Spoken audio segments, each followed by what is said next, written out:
Hello viewers 2020 அதுக்கப்புறம் வந்த பேய் படங்கள்லேயே டாப் 10 பேய் படங்களோட லிஸ்ட்டை தான் இந்த வீடியோவில் பார்க்க போகிறீங்க. இதுக்கு முன்னாடியே டாப் 10 பேய் படங்களோட லிஸ்ட்டு 2 பார்ட் போட்டிருக்கோம். இது 3வது பார்ட். இந்த 10 வீடியோவும் நீங்கள் பார்த்துட்டீங்களா? அப்படி பார்த்துருந்தா எந்த பேய் படம் உங்களை ரொம்பவே பயமுறுத்துச்சு அப்படிங்கிற கமெண்ட்ஸை மறக்காமல் கமெண்ட்ஸ் பாக்ஸில் ஷேர் பண்ணுங்கள். 10வது இடத்துல 2025 வந்த இசா அப்படிங்கிற படம். இந்த படம் பிரைம் வீடியோவில் இருக்குது.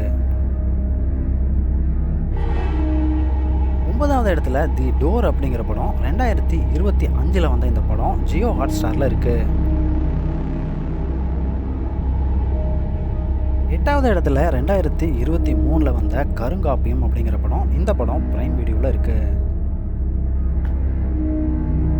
7வது இடத்துல 2020 வந்த கோஸ்ட் ஸ்டோரிஸ் அப்படிங்கிற படம். இந்த படம் நெட்ஃப்ளிக்ஸ் OTTயில் இருக்குது. 6வது இடத்துல சாத்தான் தி டார்க் அப்படிங்கிற படம். 2026 வந்த இந்த படம் ஆஹா OTTயில் இருக்குது. 5வது இடத்துல பூச்சாண்டி அப்படிங்கிற படம். 2022 வந்த இந்த படம் நெட்ஃப்ளிக்ஸ் OTTயில் இருக்குது.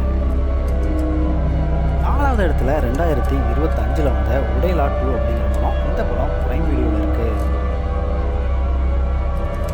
3வது இடத்துல 2023 வந்த அஸ்வின்ஸ் அப்படிங்கிற படம். இந்த படமும் நெட்ஃப்ளிக்ஸ் OTTயில் இருக்குது.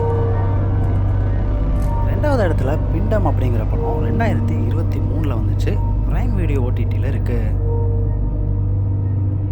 முதல் இடத்துல 2023 வந்த விருப்பாக்ஷா அப்படிங்கிற படம் நெட்ஃப்ளிக்ஸ் OTTயில் இருக்குது. பார்த்துட்டு இருக்க நீங்கள் ஒரு ஹாரர் மூவி பிரியராக இருந்தால் ஹாரர்னு சொல்லி ஒரு ஹார்ட்டை போட்டு விடுங்க. இந்த லிஸ்ட்டில் இல்லாத ஒரு படம் உங்களை ரொம்பவே பயமுறுத்தி இருக்குது அப்படின்னா அது எந்த படம் அப்படிங்கிறதையும் மறக்காமல் கமெண்ட் செக்ஷனில் ஷேர் பண்ணுங்கள்.